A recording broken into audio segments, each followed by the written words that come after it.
ભારતના વીર જવાનો માટે કેશોદ, વંથલી, વિસાવદર, સમઢિયાળામાં રક્તદાન કેમ્પનું આયોજન કરવામાં આવ્યું. તેમાં મોટી સંખ્યામાં લોકોએ પોતાના રક્તનું દાન કર્યું. કેશોદમાં ભારતના વીર જવાનોને બ્લડ ડોનેશન કેમ્પનું આયોજન કરવામાં આવ્યું. તેમાં 68 લોકોએ પોતાનું રક્તદાન કર્યું.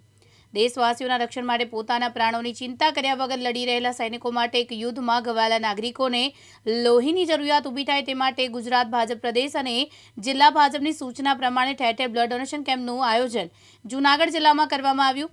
તેમાં મોટી સંખ્યામાં લોકોએ રક્તદાન કરી આ કાર્યક્રમને સફળ બનાવ્યો. આ કેમ્પનું આયોજન જૂનાગઢ સિવિલ હોસ્પિટલ દ્વારા કરવામાં આવ્યું છે.